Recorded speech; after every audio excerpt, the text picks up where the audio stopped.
بسم اللہ الرحمن الرحیم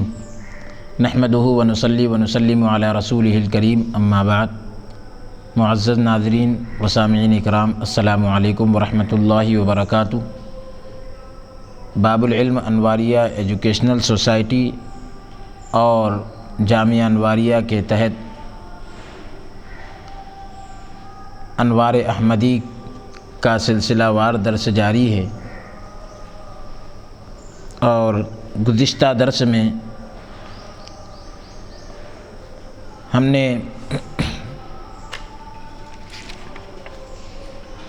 بانی جامعہ نظامیہ علیہ الرحمہ کے عشق نبی صلی اللہ علیہ وسلم میں ڈوبے ہوئے چند اشعار کو پیش کیا تھا، اور مولا کائنات حضرت علی کرم اللہ وجہہ الکریم کی ایک قول پر ہم نے اپنے درس کو ختم کیا تھا کہ حضرت سیدنا علی کرم اللہ وجہہ الکریم فرماتے ہیں، دولت الاراذل آفت الرجال، کہ کمینوں کی حکومت لوگوں کے لیے مصیبت ہے۔ تو یہ بات ذکر کی جا رہی تھی کہ جو لوگ اہل علم پر اعتراض کرتے ہیں اور ان کی تحقیقات پر اعتراض کرتے ہیں، تو ان کے تعلق سے آپ نے یہ بات ارشاد فرمائی تھی کہ اور بھی چند مثالیں بھی بانی جامعہ نے دی کہ جیسا آدمی ویسی بات، اس طریقے سے مثالوں کے ذریعے سے اور اقوال کے ذریعے سے اپنی بات کی تائید کی ہے۔ پھر اس کے بعد شعر ذکر کیا، ذکر نام پاک سے نارے جہنم سرد ہو، ذکر نام پاک سے نارے جہنم سرد ہو، اور سمیع حضرت کا دوزخ میں نہ جائے مومنو، یعنی حضور علیہ الصلاۃ والسلام کے نام پاک کی برکت سے دوزخ کی آگ ٹھنڈی ہو جائے، اور آپ فرماتے ہیں کہ سمیع حضرت کا دوزخ میں نہ جائے مومنو، یعنی حضور علیہ الصلاۃ والسلام کا ہم نام دوزخ میں نہیں جائے گا۔ اے مومنو، جس کا نام پیارے نبی صلی اللہ علیہ وسلم کے نام پر ہوگا تو وہ دوزخ میں نہیں جائے گا۔ پھر فرماتے ہیں، بلبشر نے کی وصیت وقت آخر شیث کو، یعنی حضرت آدم علیہ السلام نے آخر وقت میں حضرت شیث علیہ السلام کو وصیت کی کہ قرین ذکر حق ذکر محمد کی جیو، یعنی اللہ تعالیٰ کے ذکر کے ساتھ پیارے نبی صلی اللہ علیہ وسلم کا بھی ذکر کرو۔ وحشت آدم گئی نام شہ لولاک سے، مرد زندہ ہو گئے تاثیر نام پاک سے۔ حضور سیدی شیخ الاسلام امام انوار اللہ فاروقی بانی جامعہ نظامیہ علیہ الرحمۃ والرضوان کے یہ نہایت ہی عمدہ اشعار آپ فرماتے ہیں کہ نام پاک کی فضیلت کیا ہے، کہ ذکر نام پاک سے نارے جہنم سرد ہو، یعنی دوزخ کی آگ حضور کے نام کی برکت سے ٹھنڈی ہو جائے۔ مواہب لدنیہ میں ہے، جس کا ترجمہ یہ ہے کہ ایک قوم حافظ قرآن دوزخ میں داخل ہوگی جس سے بھلا دے گا اللہ تعالیٰ ذکر محمد صلی اللہ علیہ وسلم کا، یعنی جو محمد صلی اللہ علیہ وسلم کے ذکر کو بھول جائیں گے، پھر یاد دلائیں گے ان کو جبرائیل علیہ السلام، پھر جب وہ یاد کریں گے حضور علیہ الصلاۃ والسلام کو تو آگ بجھ جائے گی اور ہٹ جائے گی، یعنی جو حضور علیہ الصلاۃ والسلام کے ذکر کو بھلا دیے جائیں گے، پھر جبرائیل علیہ السلام جب ذکر پیارے نبی صلی اللہ علیہ وسلم کے ذکر کو یاد دلائیں گے اور وہ لوگ حضور کا تذکرہ کریں گے، حضور کو یاد کریں گے، تو اللہ تبارک و تعالی ان سے جو ہے آگ کو دور کر دے گا۔ اس کے بعد جو بانی جامعہ نے ذکر کیا، اور سمیع حضرت کا دوزخ میں نہ جائے مومنو، یعنی حضور صلی اللہ علیہ وسلم کے ہم نام کی نجات کے بارے میں فرما رہے ہیں۔ اور مواہب لدنیہ اور شرح زرقانی میں، یعنی زرقانی کی جو شرح ہے اس میں روایت ہے جس کا ترجمہ یہ ہے کہ روایت ہے حضرت انس بن مالک رضی اللہ عنہ سے کہ فرمایا رسول اللہ صلی اللہ علیہ وسلم نے کہ دو بندے روبرو اللہ تعالیٰ کے کھڑے کیے جائیں گے، دو بندے اللہ تعالیٰ کے سامنے کھڑے کیے جائیں گے، حکم ہوگا کہ لے جاؤ ان کو جنت کی طرف۔ تو اب وہ عرض کریں گے، یعنی وہ کہیں گے اے رب، اے پروردگار، کس سبب سے ہم قابل جنت ہوئے؟ یعنی اللہ تبارک و تعالیٰ جب کہے گا کہ جنت میں لے کر جاؤ ان کو، تو وہ دونوں کہیں گے کہ باری تعالیٰ، پروردگار عالم، ہم کو کس وجہ سے جنت کے لائق بنایا گیا، حالانکہ کوئی عمل ہم نے ایسا نہیں کیا جس کا بدلہ جنت ہو۔ ارشاد ہوگا کہ جاؤ جنت میں نے قسم کھائی ہے اپنی ذات کی کہ دوزخ میں داخل نہ ہو وہ شخص جس کا نام احمد ہو یا محمد ہو، جس کا نام احمد یا محمد ہو، میں نے یہ قسم کھائی کہ اس شخص کو وہ شخص دوزخ میں داخل نہیں ہوگا۔ اور نیز فرمایا، یعنی ساتھ ہی یہ بھی فرمایا رسول اللہ صلی اللہ علیہ وسلم نے کہ اللہ تعالیٰ نے اپنی عزت اور جلال کی قسم کھائی ہے کہ نہ عذاب کرے گا دوزخ میں اس شخص کو، یعنی عذاب نہیں دیا جائے گا دوزخ میں اس شخص کو جو آپ کے نام کے ساتھ موسوم ہو، یعنی جس کا نام آپ کے نام پر رکھا گیا ہو۔ ہرچند ابن تیمیہ نے لکھا ہے، یعنی اگرچہ کہ ابن تیمیہ نے لکھا ہے کہ فضیلت تسمیہ کے باب میں، یعنی آپ کے نام پر نام رکھنے کے باب میں جتنی حدیثیں وارد ہیں، جتنی حدیثیں آئی ہیں، سب موضوع ہیں، مگر علامہ زرقانی نے لکھا ہے کہ یہ قول قابل اعتبار نہیں۔ البتہ بعض حفاظ نے لکھا ہے، یا حفاظ سے مراد یعنی حافظ حدیث جو ہوتے ہیں، تو انہوں نے لکھا ہے کہ کوئی حدیث اس باب میں صحیح نہیں۔ یہ بات اور ہے، صحیح نہ ہونے سے موضوع ہونا لازم نہیں آتا۔ یعنی اگر یہ کوئی کہتا ہے کہ اس باب میں اس بارے میں کوئی صحیح حدیث نہیں ہے تو یہ الگ بات ہے، لیکن صحیح نہ ہونے سے یہ بھی تو لازم نہیں آتا کہ وہ موضوع ہو۔ ایسا ضروری نہیں ہے کہ جب صحیح حدیث نہیں ہے تو موضوع ہی ہوگی، جیسا کہ کتب اصول حدیث میں اس کی صراحت موجود ہے۔ اور بانی جامعہ لکھتے ہیں، اور ایسی حدیث کیوں کر موضوع ہو سکتی ہے جس کو اکابر محدثین مثل حاکم اور بزار، ابن عدی، ابو منصور، ابو سعید، ابو یعلا، اتنے ناموں کو وغیرہ اور چند نام ہیں، اس کو ذکر کرنے کے بعد آپ فرماتے ہیں کہ ان حضرات نے موقوفاً اور مرفوعاً روایت کیا ہے۔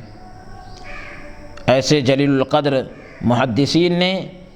اس کو موقوفاً بھی روایت کیا، مرفوعاً بھی روایت کیا۔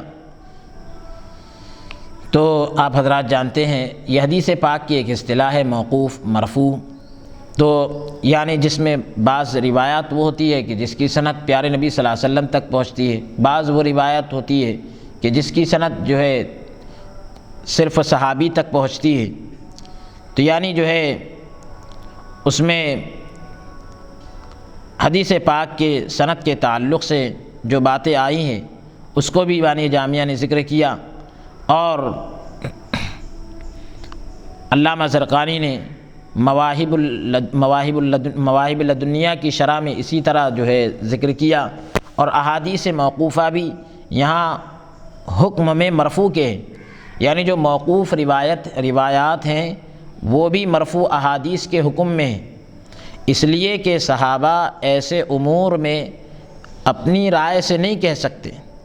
صحابہ ایسی باتیں اپنی رائے سے، صحابہ ایسے امور اپنے رائے سے نہیں کہہ سکتے، صحابہ ایسی باتیں اپنی طرف سے نہیں کہہ سکتے، جیسا کہ محدثین نے اس کی تصریح کی ہے، یعنی اس کی وضاحت کی ہے۔ رہا یہ کہ بعض ملاحدہ و زنادقہ،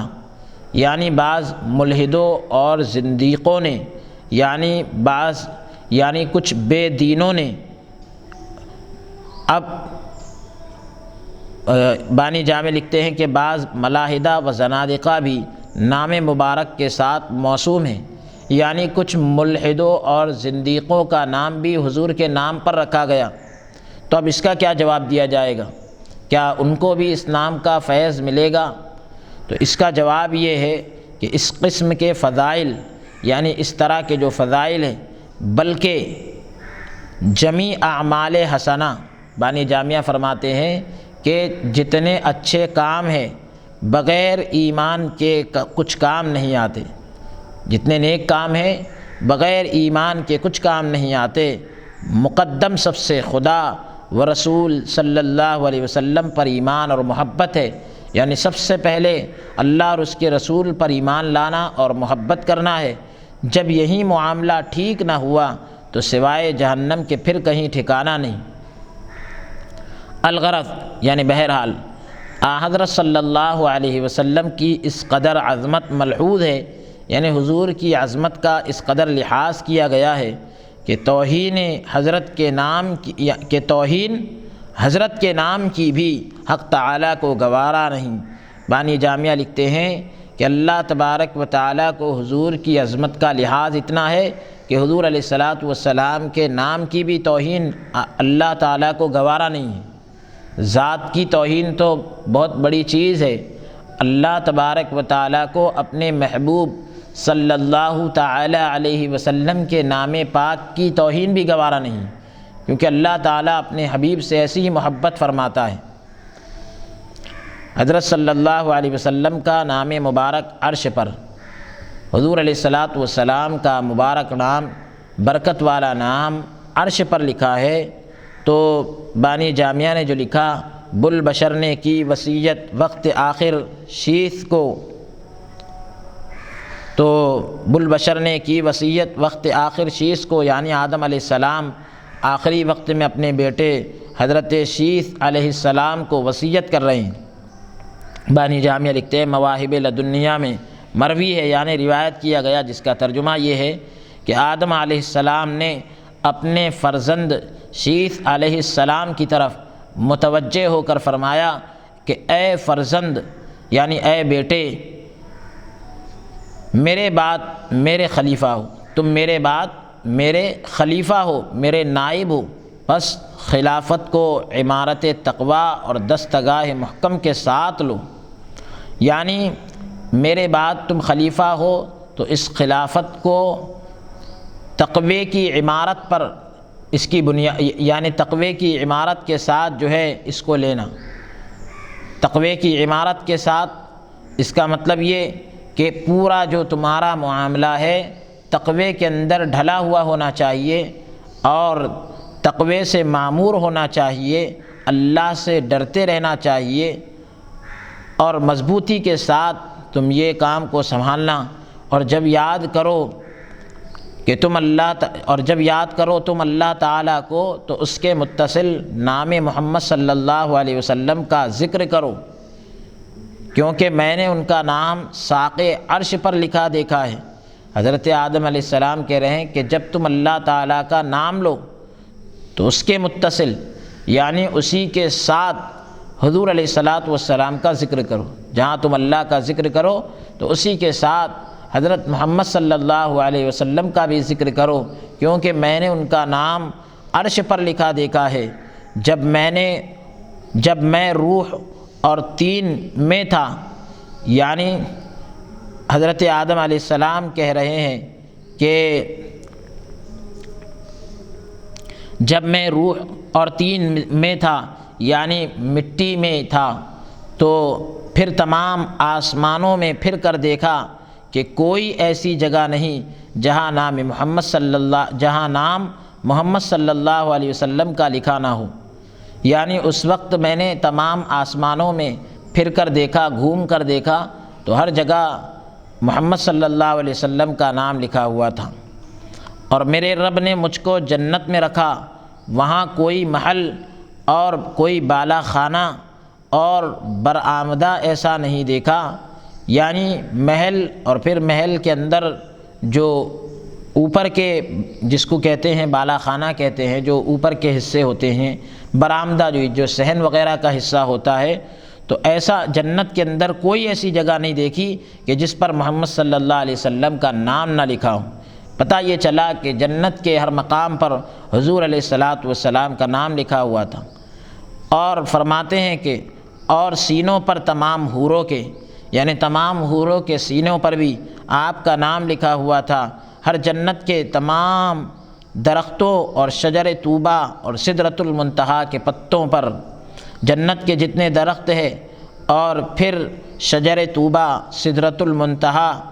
ان کے پتوں پر بھی پیارے نبی صلی اللہ علیہ وسلم کا نام پاک لکھا ہوا تھا۔ پردوں کے اطراف اور فرشتوں کے آنکھوں کے بیچ میں نام محمد صلی اللہ علیہ وسلم کا نام محمد صلی اللہ علیہ وسلم کا لکھا تھا۔ نام مبارک محمد صلی اللہ علیہ وسلم کا لکھا ہوا ہے، یعنی فرشتوں کی آنکھوں کے بیچ میں بھی پیارے نبی صلی اللہ علیہ وسلم کا مبارک نام لکھا ہوا ہے۔ اس لیے اکثر ان کا ذکر کیا کرو۔ فرشتے قدیم سے، یعنی فرشتے جو ہے روز اول سے ہر وقت ان کا ذکر کیا کرتے ہیں۔ فائدہ: حضرت آدم علیہ السلام نے حضرت شیث علیہ السلام کو جو کثرت ذکر حضرت محمد صلی اللہ علیہ وسلم کی وصیت فرمائی، یعنی حضور علیہ الصلاۃ والسلام کے تذکرے کو زیادہ کرنے کی اور حضور علیہ الصلاۃ والسلام کا زیادہ سے زیادہ ذکر کرنے کی جو وصیت فرمائی، اس کا منشا ایک تو یہ ہے کہ جب فرشتے ہمیشہ حضرت صلی اللہ علیہ وسلم کا ذکر کیا کرتے ہیں تو ضرور ہے کہ وہ نہایت عمدہ عبادت ہوگی، اور ایسی عبادت زیادہ کرنا بہتر ہوگا۔ یعنی آدم علیہ السلام جو اپنے بیٹے کو وصیت کر رہے ہیں کہ حضور علیہ الصلاۃ والسلام کا ذکر زیادہ سے زیادہ کیا کرو، اس کی ایک وجہ بانی جامعہ لکھ رہے ہیں۔ ایک وجہ تو یہ کہ جب فرشتے حضور علیہ الصلاۃ والسلام کا ہمیشہ ذکر کرتے ہیں تو یہ بات طے ہے، یہ بات ضروری ہے، یہ بات یقینی ہے کہ حضور علیہ الصلاۃ والسلام کا ذکر جو ہے نہایت عمدہ عبادت ہے، جبھی تو فرشتے یہ عبادت کر رہے ہیں۔ جب اتنی عمدہ عبادت ہے تو ایسی عبادت کا زیادہ کرنا بہتر ہوگا۔ دوسرا یہ کہ یعنی دوسری وجہ یہ کہ آدم علیہ السلام نے اپنے بیٹے کو جو وصیت کی حضور علیہ الصلاۃ والسلام کا ذکر زیادہ سے زیادہ کرنے کی، تو اس کی دوسری وجہ یہ ہے یا دوسرا منشا، دوسرا مقصد یہ ہے کہ حق تعالیٰ کو حضرت صلی اللہ علیہ وسلم کے ساتھ جیسی محبت ہے کسی کے ساتھ نہیں۔ اللہ تعالیٰ کو جیسی محبت حضور کے ساتھ ہے ویسی محبت کسی کے ساتھ نہیں۔ ہر چند حضرت ابراہیم بھی خلیل اللہ ہے، مگر حبیب اللہ علیہ الصلاۃ والسلام کے ساتھ محبت کچھ اور ہی ہے۔ ابراہیم علیہ السلام بھی خلیل اللہ ہے، اللہ تعالیٰ بھی ان سے محبت کرتا ہے، مگر اللہ کے حبیب صلی اللہ تعالیٰ علیہ وسلم کے ساتھ اللہ کو محبت کچھ اور ہی ہے۔ چنانچہ خود حضرت خلیل اللہ علیہ السلام معترف ہیں، یعنی آپ خود اس بات کا اقرار کرتے ہیں، مانتے ہیں، بتلا رہے ہیں کہ میری خلت اس درجے کی نہیں۔ جیسا کہ مواہب میں ہے، اور پھر ایک مسلم کی روایت بھی نقل کر رہے ہیں کہ روایت کی حضرت امام مسلم نے ابو ہریرہ اور حضرت حذیفہ رضی اللہ عنہما سے کہ فرمایا رسول اللہ صلی اللہ علیہ وسلم نے، جمع کرے گا حق تعالی لوگوں کو محشر میں، اللہ تعالی محشر میں لوگوں کو اکٹھا کرے گا، جمع کرے گا، کھڑے ہوں گے ایمان والے کھڑے ہوں گے، یہاں تک کہ قریب ہوگی ان سے جنت ان کے بالکل پاس ہوگی۔ تو وہ آدم علیہ السلام کے پاس آ کر کہیں گے، اے پدر بزرگوار، یعنی اے ہمارے والد بزرگوار، اے پدر بزرگوار ہمارے، یعنی اے ہمارے والد بزرگوار، کھلوائیے ہمارے لیے جنت کھلوائیے۔ تو وہ کہیں گے کہ تمہیں جنت سے تمہارے باپ آدم ہی کی خطا نے تو نکالا ہے، تو میں اس کام کا حضرت آدم علیہ السلام کہیں گے، جنت سے تمہارے باپ آدم ہی کی خطا نے تو نکالا ہے، میں اس کام کا نہیں، مطلب یہ کہ میں اس کام کا اہل نہیں ہوں، میں اس کام کے لائق نہیں ہوں۔ جاؤ میرے فرزند خلیل اللہ کے پاس۔ ابراہیم علیہ السلام کہیں گے میں بھی اس کام کا نہیں ہوں، مطلب میں بھی اس کام کا اہل نہیں ہوں، میں خلیل صرف دور سے تھا۔ الحاصل آدم علیہ السلام پر یہ امر، یہ معاملہ بخوبی منکشف ہو گیا تھا، یعنی آدم علیہ السلام پر یہ معاملہ بہت اچھی طرح سے کھل چکا تھا، واضح ہو گیا تھا کہ حق تعالیٰ کو حضرت صلی اللہ علیہ وسلم کے ساتھ نہایت محبت ہے۔ حضور علیہ الصلاۃ والسلام سے اللہ تعالیٰ کو انتہائی محبت ہے، آخری درجے کی محبت ہے، کیونکہ ہر ایک مقام پر نام مبارک کو لکھنا اور فرشتوں سے ہمیشہ ذکر کروانا فرط محبت پر دلیل قطعی ہے، یعنی محبت کے زیادہ ہونے پر دلیل قطعی ہے، یعنی واضح دلیل ہے۔ چنانچہ حدیث شریف میں وارد ہے من احب شیئا، کہ جس کا ترجمہ یہ ہے کہ رسول اللہ صلی اللہ علیہ وسلم نے فرمایا جو شخص کسی چیز کو دوست رکھتا ہے تو اکثر اس کو یاد کیا کرتا ہے، جو شخص کسی کو دوست رکھتا ہے، پسند کرتا ہے، محبت کرتا ہے، اس کا تذکرہ وہ زیادہ سے زیادہ کرتا ہے۔ اس لیے حضرت آدم علیہ السلام نے اپنے اس فرزند کو جو محبوب ترین اولاد اور خلیفہ تھے، یعنی ان کی پسندیدہ اولاد اور پسندیدہ بیٹے اور خلیفہ بھی تھے، وصیت کی کہ حضرت صلی اللہ علیہ وسلم کا ذکر بکثرت کیا کرے، زیادہ سے زیادہ کیا کرے۔ اس وصیت میں بظاہر دو فائدے ہیں، یعنی ظاہری طور پر اس وصیت کے اندر دو فائدے ہیں جو ہم کو سامنے نظر آ رہے ہیں۔ ایک خاص نفع ذاتی شیس علیہ السلام کا، یعنی یہ شیس علیہ السلام کی ذات کو نفع ہوگا، وہ خاص فائدہ ہے۔ وہ کیا ہے کہ بدولت اس کے حق تعالیٰ کے نزدیک ان کا تقرب بڑھے، یعنی حضور کے ذکر سے شیس علیہ السلام اللہ کے قریب ہو جائیں گے۔ اس لیے آدم علیہ السلام نے جو ہے وصیت کی، اس میں شیس علیہ السلام کا فائدہ ہے کہ وہ اللہ کے، یعنی پیارے اللہ کے محبوب صلی اللہ علیہ وسلم کا ذکر کریں گے تو اس سے تقرب الہی حاصل ہوگا، وہ خدا کے اور قریب ہوتے چلے جائیں گے۔ دوسرا یہ کہ تمام اولاد کی بھلائی بھی مد نظر تھی، یعنی آپ کی تمام اولاد کی جو بھلائی تھی وہ بھی سامنے تھی آپ کے، کیونکہ جب سب کو یہ معلوم ہو جائے کہ اپنے پیارے فرزند ولی عہد کو، یعنی آپ جس کو خلیفہ بنا رہے ہیں اپنے پیارے بیٹے کو، ایسی وصیت کی ہے تو ان میں جو زیرک اور خلف الصدق ہے، یعنی جو ہوشیار ہے اور یہ اس لائق ہے، تو ضرور اس کام پر رغبت کریں گے۔ جو ہوشیار ہے، جو سمجھدار ہے، تو وہ ضرور کیا کریں گے، اس کام پر رغبت کریں گے، دلچسپی لیں گے اس کام کے اندر۔ اس پر بھی اگر کسی ناخلف نے، یعنی اگر کسی شخص نے پدر مہربان کی وصیت کو لغو سمجھا، بیکار سمجھا، یعنی مہربان باپ کی وصیت کو اگر کسی نے بیکار سمجھا تو پھر اس نے اپنا ہی نقصان کیا، اس کا خود کا اپنا گھاٹا ہے، نقصان ہے۔ تو یہ تو ان کا ذکر تھا جو خود نبی مقرب تھے، یعنی جو خود ایسے نبی تھے جو اللہ کے قریب تھے۔ اب اس موقع میں ناظرین خوب سمجھ سکتے ہیں، یعنی اس مقام پر، اس جگہ پر ناظرین خوب سمجھ سکتے ہیں کہ جب انبیاء اولو العزم نے، یعنی اولو العزم پیغمبروں نے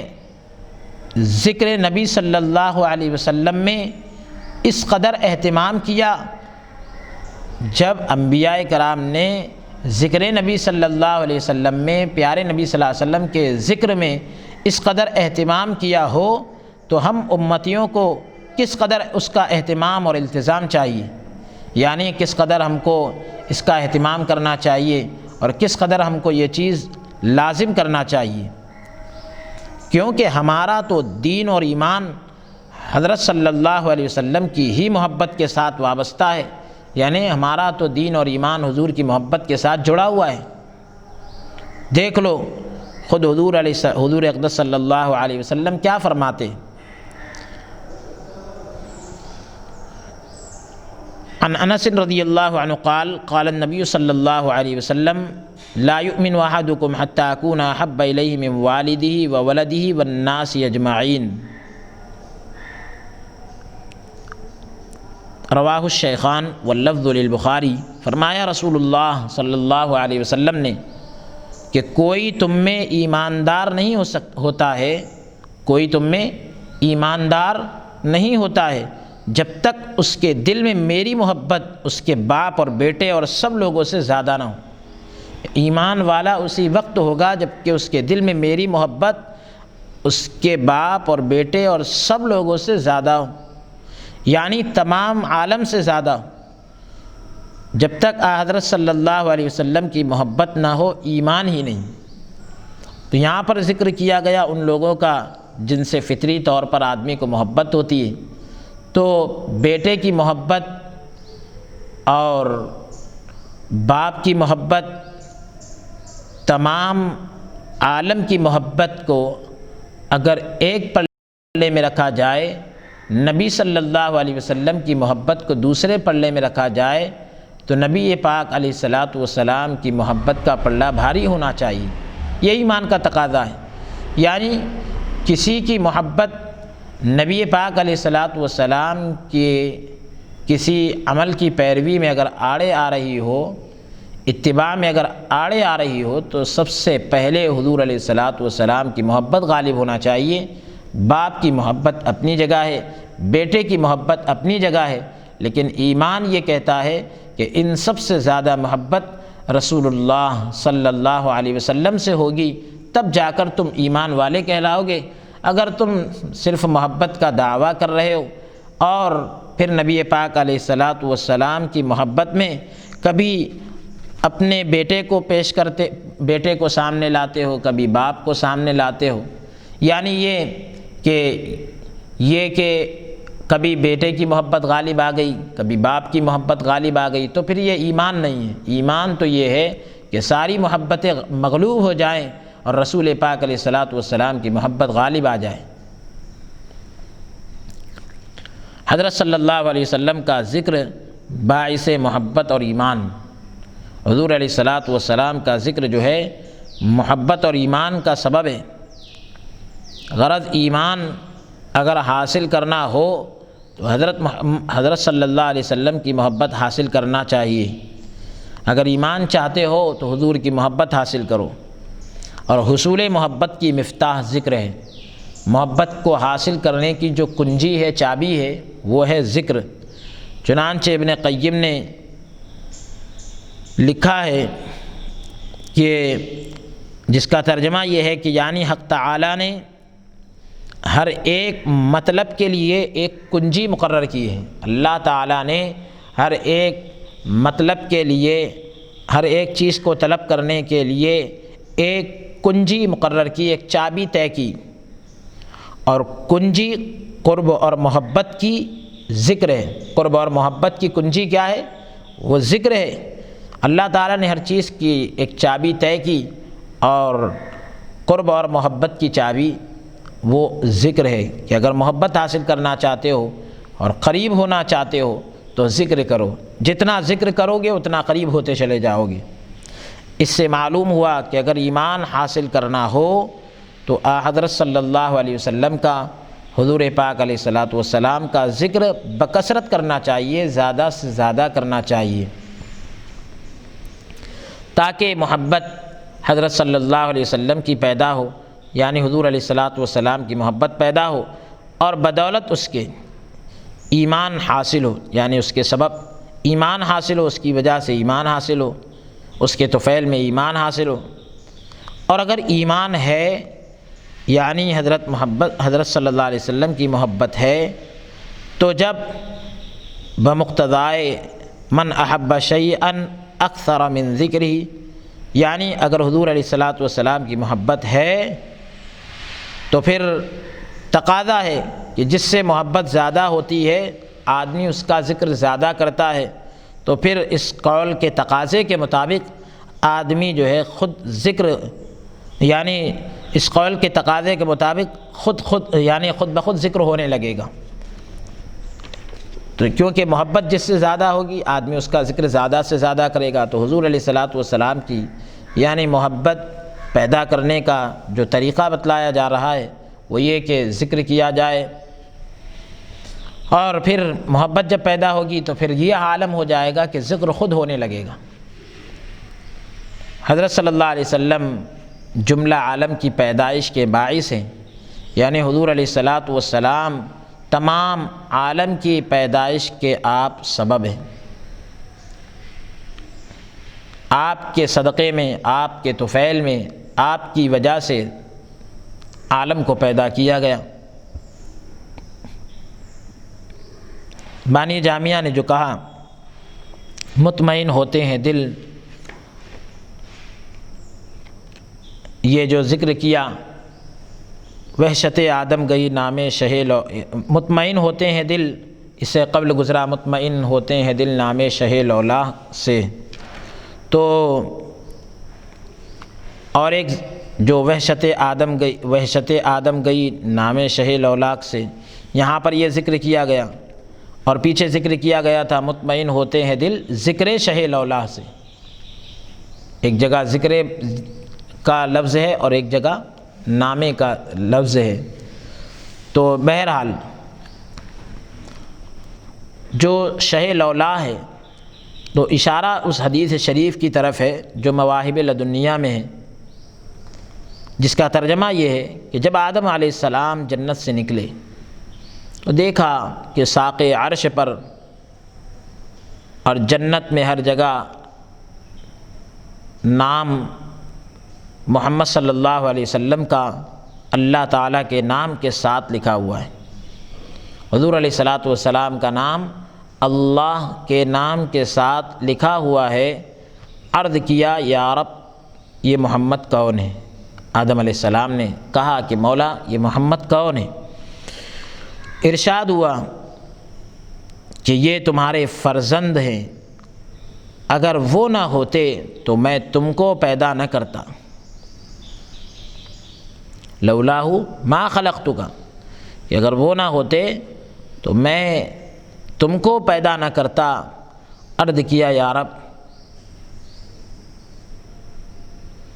بحرمت اس فرزند کے اس والد پر رحم کر، یعنی آپ کے برکت سے، فرزند کی برکت سے، بیٹے کی برکت سے اس کے والد پر رحم فرما، یعنی حضور علیہ الصلاۃ والسلام کی برکت سے اے اللہ مجھ پر رحم فرما۔ آدم علیہ السلام یہ کہہ رہے ہیں، ندا آئی، آواز آئی کہ اے آدم اگر تم محمد کے وسیلے سے صلی اللہ علیہ وسلم، اگر تم محمد کے وسیلے سے کل زمین آسمان والوں کے حق میں سفارش کرتے تو بھی ہم قبول کرتے۔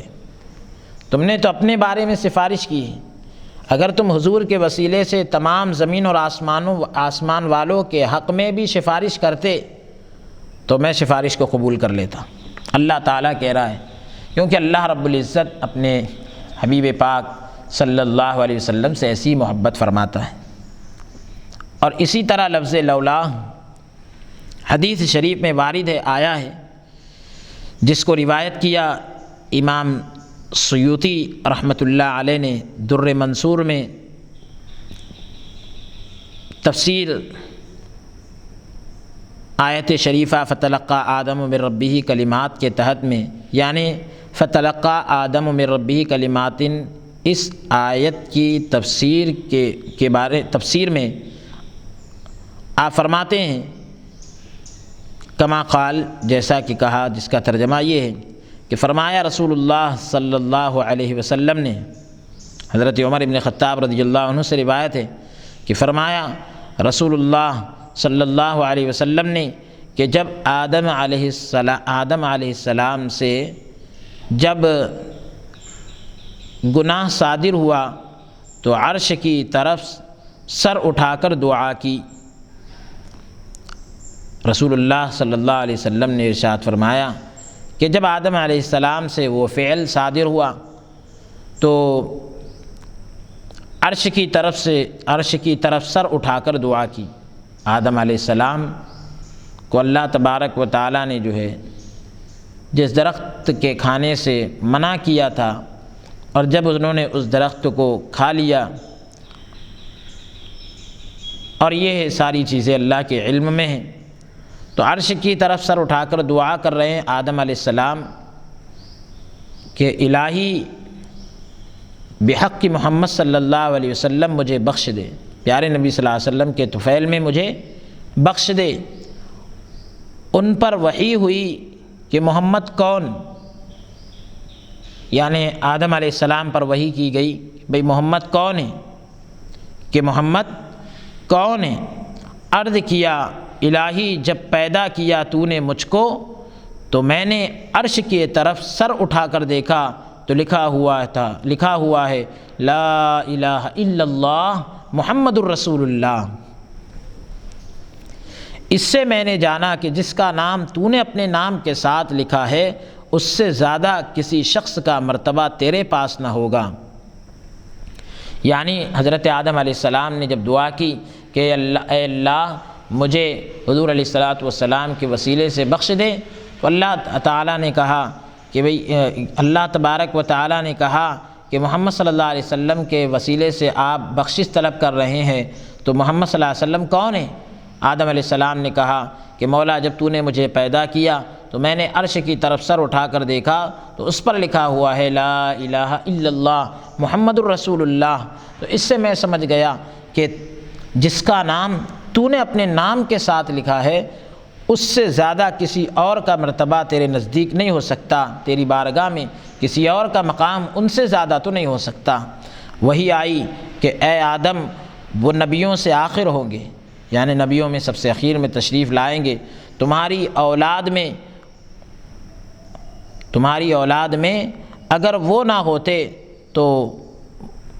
وہ تو نہ پیدا کرتا، وہ اگر وہ نہ ہوتے وہ تو نہ پیدا کرتا میں تم کو، یعنی اگر حضور علیہ الصلاۃ والسلام تمہاری اولاد میں نہ ہوتے تو میں تم کو بھی پیدا نہ کرتا۔ تو تمہاری پیدائش کا سبب حضور علیہ الصلاۃ والسلام کی ذات گرامی ہے۔ ابن جوزی رحمۃ اللہ علیہ نے کتاب الوفاء بفضائل المصطفیٰ علیہ الصلاۃ والسلام میں اس حدیث کو روایت کیا۔ فائدہ، اکثر احادیث میں بظاہر یعنی زیادہ تر حدیثوں میں ظاہری طور پر اختلاف ہوا کرتا ہے کہ جس کی توفیق ہر شخص سے نہیں ہو سکتی۔ ایسے مواقع میں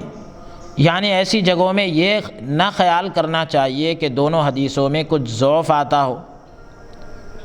بلکہ یوں سمجھنا چاہیے کہ ہر ایک حدیث کو دوسری حدیث سے تعداد کی وجہ سے قوت پیدا ہو جاتی ہے، اس لیے کہ ہر ایک حدیث نفس واقعے کی صداقت پر گویا، یعنی ہر ایک حدیث جو نفس واقعہ ہے، جو اصل واقعہ ہے، اس کی سچائی پر گویا دوسری حدیث کی گواہ ہوتی ہے، یعنی حقیقی طور پر وہ دوسری حدیث کی گواہ ہوتی ہے، ایک حدیث دوسری حدیث کی گواہ ہوتی ہے۔ ہاں، جن امور زائدہ میں تعارض ہے، یعنی جو زائد امور کے اندر ٹکراؤ ہے، ان میں شک پیدا ہوگا، نہ کہ نفس واقعے میں پیدا ہوگا۔ تو وہ جو زائد امور جو آ رہے ہیں اس میں جو ٹکراؤ ہو رہا ہے تو ان میں شک پیدا ہوگا، لیکن اصل جو واقعہ ہے اس میں شک پیدا نہیں ہوگا۔ اصل واقعہ جو روایت میں آیا پھر دوسری روایت میں بھی آیا، تو اب یہ اصل واقعے میں کوئی شک پیدا نہیں ہوگا۔ ہاں، البتہ جو زائد امور ہے جن میں ٹکراؤ پیدا ہو رہا ہے تو پھر ہم یہ کہا جا سکتا ہے کہ ان میں شک پیدا ہوگا۔ دیکھ لو، بانی جامعہ فرماتے ہیں کہ احادیث معراج یعنی معراج کی جو حدیثیں ہیں جو صحیحین وغیرہ میں وارد ہے، صحیحین یعنی بخاری اور مسلم میں آئی ہے، اس سے ترتیب مقامات انبیاء علیہم السلام میں کس قدر اختلاف ظاہر ہے۔ انبیاء علیہم السلام کے مقامات کی جو ترتیب ہے تو اس میں کتنا اختلاف ہے وہ ظاہر ہے۔ بہرحال پھر اس سے یہ نہیں لازم آتا کہ اس وجہ سے وہ سب احادیث ضعیف ہو گئے ہوں، یعنی اختلاف کی وجہ سے احادیث میں جو اختلاف ہو رہا ہے اس اختلاف کی وجہ سے ان احادیث کو ضعیف نہیں قرار دیا گیا، بلکہ محدثین حتی الامکان یعنی جہاں تک ممکن ہو اس قسم کی احادیث میں توفیق دیتے ہیں، یعنی ملانے کی کوشش کرتے ہیں۔ اور کبھی منشاء اختلاف اور کبھی منشا اختلاف کا یہ بھی ہوتا ہے، یعنی اختلاف کا منشا کبھی یہ بھی ہوتا ہے کہ راوی کو ہر چند اصل واقعات تو یاد ہوتا ہے، یعنی راوی کو جو حدیث کو روایت کرنے والے ہوتے ہیں تو ان کو اصل واقعات تو یاد ہوتا ہے، لیکن ممکن ہے، ہو سکتا ہے کہ بسبب تمادی ایام کے تقدیم یا تاخیر اوقات وغیرہ پورے طور پر یاد نہ رہنے کی وجہ سے اپنے ظن غالب پر بیان کر دیا ہو، یعنی دن گزرنے کے سبب سے تقدیم یا تاخیر، یعنی کچھ آگے ہو گیا، کچھ پیچھے ہو گیا، کچھ پہلے آ گیا، کچھ بعد میں آ گیا، تو پورے طور پر یاد نہ رہنے کی وجہ سے ان کا جو گمان غالب ہے اس پر بیان کر دیا ہو۔ چنانچہ ان دونوں حدیثوں میں یہی صورت معلوم ہوتی ہے، ان دونوں حدیثوں میں یہی صورت معلوم ہوتی ہے۔ الحاصل ان دونوں حدیثوں سے اللہ تبارک و تعالیٰ نے جو آدم علیہ السلام کے ساتھ خطاب کیا، کہہ رہے ہیں بانی جامعہ، الحاصل ان دونوں حدیثوں سے مخاطبہ حق تعالیٰ کا آدم علیہ السلام کے ساتھ حضرت صلی اللہ علیہ وسلم کے باب میں ثابت ہے، یعنی اللہ تبارک و تعالیٰ کا آدم علیہ السلام سے خطاب کرنا حضور علیہ السلام کے بارے میں یہ ثابت ہے، کیونکہ ابھی حدیث شریف سے معلوم ہوا کہ جو شخص کسی کو دوست رکھتا ہے اس کا ذکر زیادہ کرتا ہے، تو اللہ تبارک و تعالی اپنے محبوب صلی اللہ علیہ وسلم سے زیادہ محبت کرتا ہے، تو اس وجہ سے اللہ تعالیٰ بھی حضور پاک علیہ السلام کا تذکرہ کر رہا ہے بار بار۔ پھر اس کے بعد سیدی شیخ الاسلام فرماتے ہیں، نام مبارک سے رفع وحشت آدم گئی نام شہ لولاک سے۔ تو فرمایا مواہب لدنیا کی عبارت نقل کر کے حوالے سے فرماتے ہیں، حضرت ابو ہریرہ رضی اللہ عنہ سے روایت نقل ہے کہ فرمایا رسول اللہ صلی اللہ علیہ وسلم نے جب آدم علیہ السلام ہند میں اترے، جب آدم علیہ السلام ہندوستان کی سرزمین پر اترے تو ان کو وحشت ہوئی۔ اس وقت جبرائیل علیہ السلام اترے اور اذان کہی، یعنی ظاہر سی بات ہے کہ اب وحشت کے معنی یہاں یہ کہ جنت کی جو بہاریں وہ دیکھ رہے تھے، اب جب ان کو دنیا کے اندر اتار دیا گیا تو وہ بہاریں نظر نہیں آئی۔ اس وقت پھر جبرائیل علیہ السلام اترے اور اذان کہی اس طور سے، اللہ اکبر اللہ اکبر، دو بار کہا، اشہد ان لا الہ الا اللہ، یہ بھی دو بار کہا، اشہد ان محمد رسول اللہ، یہ بھی دو بار کہا، اخیر حدیث تک۔ تو بہرحال مقصد یہ کہ بدولت اس اذان کے وحشت جاتی رہی۔ اس اذان کی وجہ سے جو ویرانہ پن دنیا کے اندر محسوس ہو رہا تھا، خدا کے نام لینے کی برکت سے، اذان کے ان مقدس کلمات کی برکت سے اب وہ وحشت دور ہو گئی۔ اور حضرت علی کرم اللہ وجہہ فرماتے ہیں کہ ایک بار رسول اللہ صلی اللہ علیہ وسلم نے مجھ کو حزین و غمگین دیکھ کر فرمایا، یعنی حضور علیہ الصلوۃ والسلام نے مجھے حزن اور غم میں دیکھا تو غمزدہ دیکھ کر بہرحال فرمایا کہ اے ابن ابی طالب، یعنی اے ابو طالب کے بیٹے، تم کو میں غمگین پاتا ہوں، تم کو میں غمزدہ پاتا ہوں، کسی سے کہو کہ تمہارے کان میں اذان کہہ دے، وہ غم کی دوا ہے، اذان غم کی دوا ہے۔ حضرت علی رضی اللہ عنہ فرماتے ہیں کہ میں نے اس کو آزمایا، میں نے اس بات کو آزمایا، فی الحقیقت اس سے حزن جاتا رہا۔ حضرت علی فرماتے ہیں کہ میں نے اس کا تجربہ کیا کہ حقیقت میں غم مجھ سے دور ہوتا رہا، اور اس حدیث کے جتنے راوی ہیں سبوں نے ایسا ہی کہا کہ ہم نے بھی اس کو آزمایا ہے، واقعی یہی تاثیر پائی،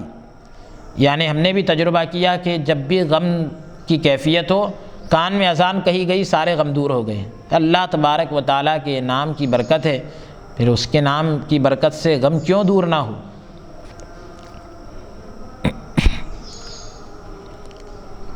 یہاں پر بانی جامع ایک نقطہ بیان فرماتے ہیں، وجہ اس کی یہ ہے کہ جب کوئی اپنے محبوب کو یاد کرتا ہے، جب کوئی اپنے محبوب کو یاد کرتا ہے تو جتنے خیالات وحشت انگیز ہو، یعنی وحشت میں ڈالنے والے ہو، سب محو ہو جاتے ہیں۔ جتنے خیالات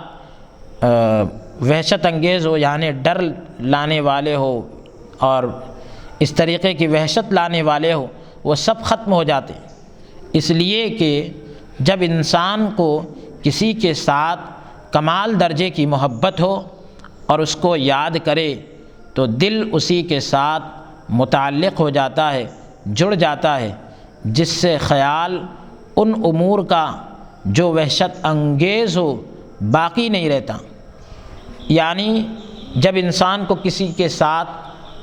انتہائی درجے کی محبت ہوتی ہے، بہت زیادہ محبت ہوتی ہے، کمال درجے کی محبت ہوتی ہے، اور اس کو یاد کرے تو دل اسی کے ساتھ جڑ جائے،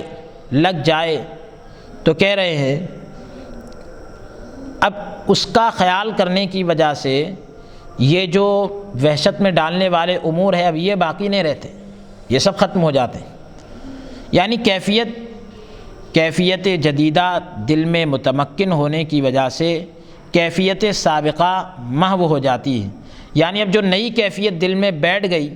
اس کی وجہ سے جو پہلی والی کیفیت ہے وہ ختم ہو جاتی ہے۔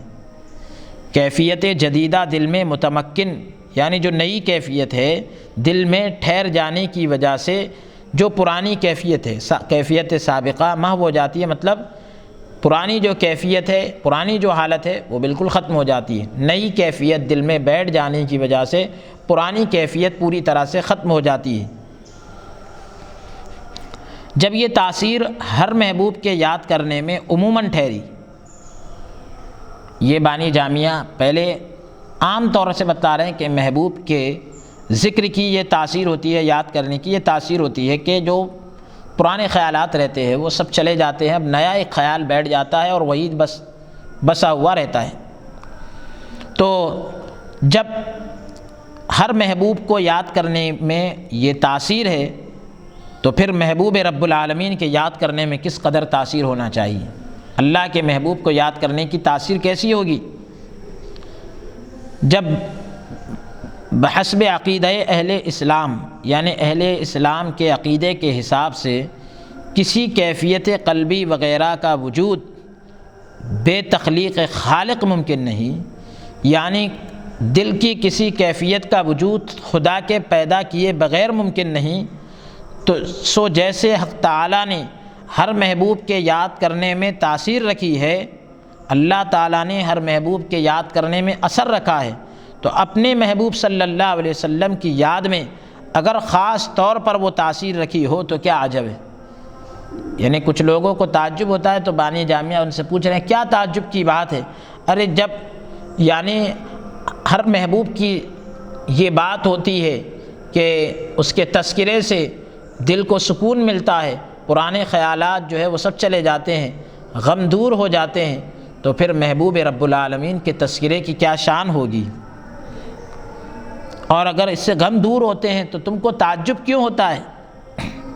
البتہ ان دونوں میں اتنا فرق ہوگا کہ وہاں تذکرے کے بعد ایک نئی کیفیت ہوتی ہے جس سے کیفیت سابقہ محو ہو جائے۔ یعنی دنیا کے اندر محبوبوں کا تذکرہ جب ہوتا ہے تو ایک نئی کیفیت پیدا ہوتی ہے اور پرانی کیفیت پوری طرح سے ختم ہو جاتی ہے، اور یہاں توسط کیفیت جدیدہ کی ضرورت نہیں۔ یعنی مطلب یہ کہ یہاں پر جو ہے کیفیت جدیدہ کے توسط کی ضرورت نہیں ہے، مگر چونکہ تاثیرات اشیاء من جانب اللہ ہے، یعنی جو چیزوں کی تاثیر ہوتی ہے وہ اللہ کی طرف سے ہوتی ہے۔ اثر آخری دونوں کا ایک طور پر ہوا، آخری اثر دونوں کا ایک طریقے پر ہوا، جیسے طب یونانی اور مصری یا ڈاکٹری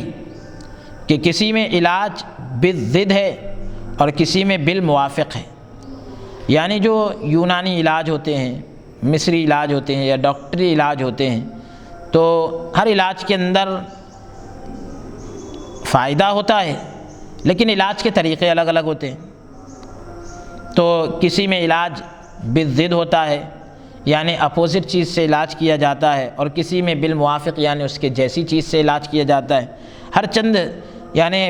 اگرچہ کہ کیفیات، یہ جو کیفیتیں ہیں تو اگرچہ کیفیات درمیانی متغیر ہو، یعنی درمیانی کیفیت تبدیل ہو، بدلی ہوئی ہو، مگر انجام دونوں کا جو ازالہ مرض ہے وہ ایک ہے۔ انجام دونوں کا مرض کو دور کرنا وہ ایک ہی ہے۔ درمیان میں کیا ہے، کیفیت بدل رہی ہے کہ علاج کے اندر جو ہے طریقے الگ الگ اختیار کیے گئے، لیکن انجام آگے جا کے دونوں کا ایک ہی ہے، اور وہ یہ ہے کہ مرض دور ہو جائے۔ الحاصل حضرت صلی اللہ علیہ وسلم کے ذکر مبارک میں یہ اثر دیا گیا، حضور علیہ الصلاۃ والسلام کے ذکر مبارک میں یہ اثر دیا گیا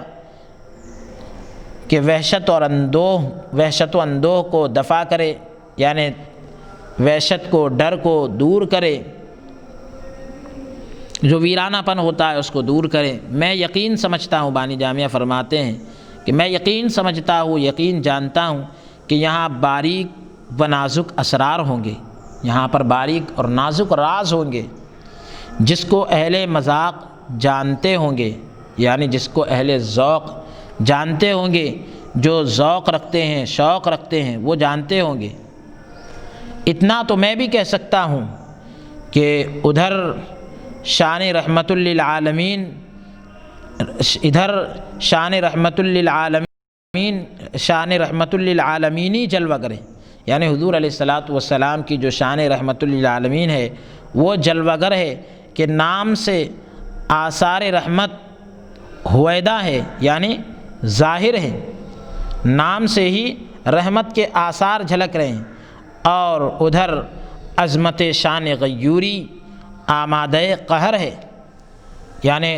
خداوند کریم کی جو ذات ہے وہ آمادہ قہر ہے، یعنی قہر کی طرف آمادہ ہے۔ اللہ تبارک و تعالیٰ کے قہر کی بات کر رہے ہیں کہ جب عموماً محبوبوں کے ذکر میں وہ تاثیر ہو، جب عموماً محبوبوں کے ذکر میں وہ تاثیر ہو تو کیا معنی کہ محبوب رب العالمین کے ذکر میں، محبوب رب العالمین کے ذکر میں وہ اثر نہ ہو؟ یعنی جب عام محبوبوں کے ذکر میں ایسا اثر ہے تو پھر محبوب رب العالمین کے ذکر میں اثر کیوں نہ ہوگا؟ دلوں پر جبر ہے کہ بخرق عادت بلا توسط کیفیت جدیدہ وحشت و اندوہ دفع ہوا کرے، یعنی عادت،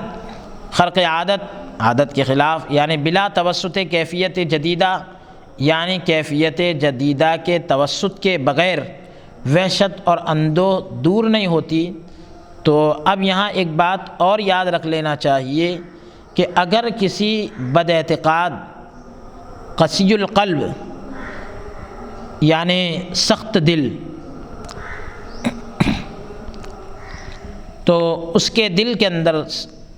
یہ اثر ظاہر نہ ہو، اگر کسی بد اعتقاد اور سخت دل آدمی کے دل کے اندر یہ اثر ظاہر نہ ہو، تو یہ نہ سمجھے کہ اس کی تاثیر میں کچھ فرق ہے، یعنی اس نام کی تاثیر میں فرق کو نہ سمجھے، بلکہ وہاں یہ سمجھنا چاہیے کہ محل میں صلاحیت نہیں ہے، یعنی نام میں تو صلاحیت ہے لیکن وہ مقام میں وہ صلاحیت نہیں ہے، کیونکہ وہ قلب کے اندر اگر صلاحیت ہوتی تو نام ضرور اس میں تاثیر پیدا کرتا، لیکن یہ محل اس لائق نہیں ہے کہ یہ نام جو ہے وہاں سما سکے۔ جیسے اطباء معترف ہے، یعنی جو طب کے ماہرین رہتے ہیں وہ اس بات کا اقرار کرتے ہیں، مانتے ہیں کہ جب محل میں صلاحیت قبول نہ ہو، دوا کیسی ہی قوی الاثر کیوں نہ ہو، یعنی جب جو مقام ہے اور اس میں جو ہے قبول کرنے کی، دوا کو قبول کرنے کی صلاحیت نہ ہو، تو دوا آپ کتنی بھی طاقتور دے دو، آپ کتنی بھی زبردست اثر کرنے والی دے دو، کچھ تاثیر نہیں کرتی۔ دوا کتنی بھی اثر کرنے والی ہو، لیکن جب محل میں صلاحیت نہیں ہے قبول کرنے کی تو دوا بھی اثر نہیں کرتی۔ علی ھذا القیاس، یعنی اسی قیاس پر بانی جامعہ فرماتے ہیں اوراد ادعیہ، یعنی دعاؤں کے جو اوراد وظائف وغیرہ ہوتے ہیں، اور سور قرآن پاک کی جو صورتیں ہیں، باوجود قطعیت تاثیر کے اسی وجہ سے کبھی اثر نہیں بھی کرتے ہیں، یعنی ان کے اندر تاثیر پہنچانے کی بالکل پوری طریقے سے طاقت ہوتی ہے، لیکن کبھی کبھی دعائیں جو ہے اثر نہیں کرتی۔ تو دعائیں اثر اس لیے نہیں کرتی کہ کوئی اس کے پیچھے وجہ رہتی کہ وہ محل جو ہے دعا کے قبول ہونے کا نہیں۔ مثال کے طور پر کہ آدمی نے جیسے اگر بندے کی کوئی حق تلفی کی ہے، تو اب بندہ جو ہے اللہ تعالیٰ سے دعا کر رہا ہے، تو جب تک کہ وہ بندہ معاف نہیں کرے گا اللہ تعالیٰ بھی معاف نہیں کرے گا۔ تو اس طریقے سے یہاں پر بھی وہی بات ہے۔ فائدہ، اگر کوئی یہاں یہ سوال کرے کہ حدیث شریف سے تو مجموع اذان کی تاثیر ثابت ہوتی ہے، مجموع اذان کی تاثیر ثابت ہوتی ہے، یعنی پوری جو اذان ہے اس کی تاثیر ثابت ہوتی ہے، اور اس میں کئی امور مذکور ہیں۔ خاص حضرت صلی اللہ علیہ وسلم کے نام کی تاثیر کہاں سے ثابت ہوئی؟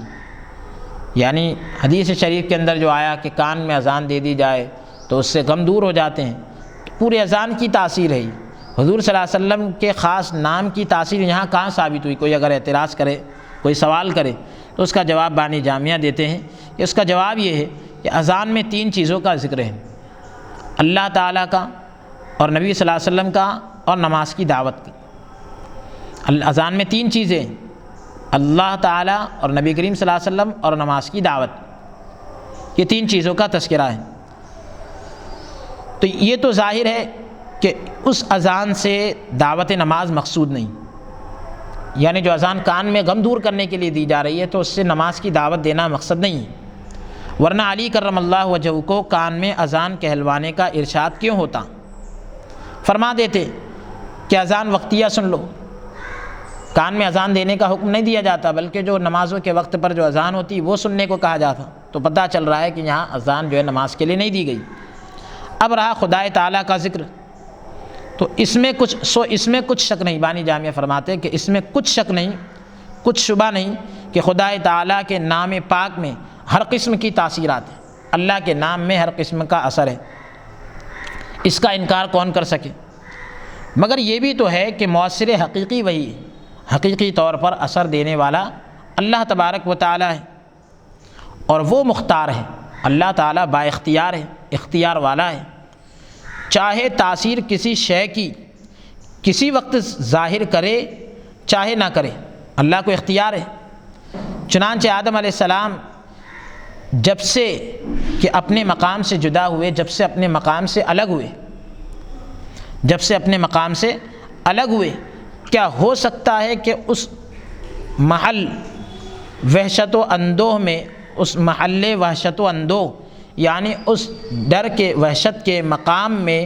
سوائے خدا تعالیٰ کے کسی اور کا ذکر انہوں نے کیا ہوگا؟ ہو سکتا ہے کیا ایسا کہ حضرت آدم علیہ السلام نے جب اپنے مقام سے جب جدا ہوئے تو اس وحشت کے مقام میں کیا خدا کے علاوہ کسی کا ذکر کیا؟ یہ ایسا ہو سکتا ہے کیا؟ پھر باوجود اس کے نام پاک کی تاثیر ظاہر نہ فرمائی۔ اللہ تعالیٰ نے آدم علیہ السلام کی دعا کرنے کے باوجود بھی، آدم علیہ السلام دعا کر رہے ہیں، اس کے باوجود بھی اثر ظاہر نہ ہوا، کیونکہ مقصود کچھ اور تھا، اللہ تعالیٰ کا مقصد کچھ اور تھا۔ پھر جب وحشت کو ان کی دفع کرنا منظور ہوا، یعنی ان کی وحشت کو دور کرنا جب خدا کو منظور ہوا، جبرائیل علیہ السلام بھیجے گئے کہ اذان کہیں۔ جبرائیل علیہ السلام کو بھیجا گیا کہ جاؤ اذان کہو، جس میں نام حضرت صلی اللہ علیہ وسلم کا بھی تھا، اذان کے اندر پیارے نبی صلی اللہ علیہ وسلم کا بھی نام تھا۔ اب ذرا غور کیا جائے کہ ایسے موقع میں، ایسے مقام پر، ایسی جگہ میں آدم علیہ السلام نے کیا خیال کیا ہوگا؟ یہی وجہ تھی کہ جب نام مبارک حضرت صلی اللہ علیہ وسلم کا یاد دلایا گیا، تمامی خصوصیات حضرت صلی اللہ علیہ وسلم کے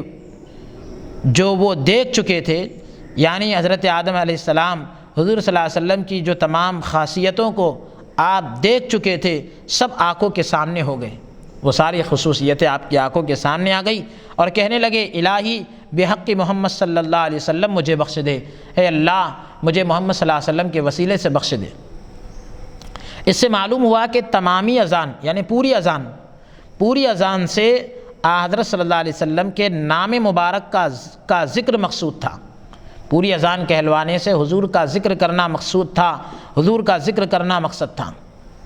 جس کی تاثیر ظاہر ہوئی، اور اس کی مثال ایسی ہوئی جیسے قیامت میں بلال رضی اللہ عنہ کی اذان سے صرف تصدیق رسالت حضرت صلی اللہ علیہ وسلم کی مقصود ہوگی، یعنی حضرت بلال رضی اللہ عنہ جو ہے قیامت کے دن جب اذان دیں گے تو اس سے حضور صلی اللہ علیہ وسلم کے رسول ہونے کی تصدیق کرنا مقصد ہوگا، جیسا کہ مواہب لدنیہ میں ہے، روایت ہے کہ رسول اللہ صلی اللہ علیہ وسلم نے فرمایا کہ انبیاء کا حشر سواریوں پر ہوگا، یعنی انبیاء اکرام میدان محشر میں سواریوں پر آئیں گے، اور سوار ہوں گا میں براق پر، یعنی میں براق پر سوار رہوں گا، اور بلال رضی اللہ عنہ ناقہ جنت پر ہوں گے، یعنی جنت کی اونٹنی پر ہوں گے، اور اذان خالص کہیں گے، اذان خالص کہیں گے اور سچی گواہی دیں گے، یعنی حضرت بلال رضی اللہ عنہ صرف جو ہے اذان کہیں گے اور سچی گواہی دیں گے۔ جب اشہدو ان محمد الرسول اللہ کہیں گے تو سب اگلے پچھلے اہل ایمان اس کی گواہی دیں گے، یعنی جتنے مسلمان ابھی گزر چکے ہیں اور جو آنے والے ہیں قیامت تک، وہ سب کے سب جو ہے اس کی گواہی دیں گے۔ یہ بات ظاہر ہے کہ نہ محشر میں نماز کی دعوت مقصود ہے، محشر میں نماز کی طرف بلانا مقصد نہیں ہے، نہ شہادت توحید خدا کی وحدانیت کی شہادت بھی مقصود نہیں ہے، کیونکہ وہاں تو کفار بھی موحد ہو جائیں گے، کافر بھی اللہ کو ایک مانیں گے۔ مقصود یہ ہے کہ مجموع اذان سے دونوں صورتوں میں ایک ہی چیز مقصود ہے، یعنی اذان کا جو مجموعہ ہے اس سے دونوں صورتوں میں، قیامت کے دن بھی اور مولا کائنات کے کان میں جو اذان کہلوائی گئی، اس سے بھی مقصد ایک ہی چیز ہے، کیا کہ پیارے نبی صلی اللہ علیہ وسلم کا ذکر ہو، پیارے نبی صلی اللہ علیہ وسلم کا ذکر ہو۔ اس سے معلوم ہوا کہ اذان میں جو رفع وحشت و اندوہ کی تاثیر ہے، یعنی اذان میں جو وحشت کو دور کرنے کی جو تاثیر ہے، اثر ہے، بنظر نام مبارک حضرت صلی اللہ علیہ وسلم کے ہے، یعنی نبی پاک علیہ الصلاۃ والسلام کی طرف کے نام مبارک کی طرف نظر کرنے کی بدولت ہے، اور وحشت آدم علیہ السلام کی اسی سے زائل ہوئی، آدم علیہ السلام کی وحشت بھی جو ہے اسی سے دور ہوئی، وہ المطلوب، اور یہی جو ہے مطلوب ہے۔ اللہ تبارک و تعالی ہمیں پیارے نبی صلی اللہ علیہ وسلم کی جو ہے سچی محبت نصیب فرمائیں، اور اللہ تبارک و تعالی ہمیں جو ہے کہنے سننے میں اگر کوئی لغزش اور کوتاہی اور کوئی سستی ہوئی ہو تو اللہ تبارک و تعالی اپنے حبیب کے صدقے میں معاف عطا فرمائیں، اور ہمارے لیے اس کو ذریعہ نجات بنائے۔ آمین۔ وصلی اللہ تعالی وسلم علی خیر خلقہ سیدنا و نبینا محمد وعلی آلہ و اصحابہ اجمعین والحمد للہ رب العالمین۔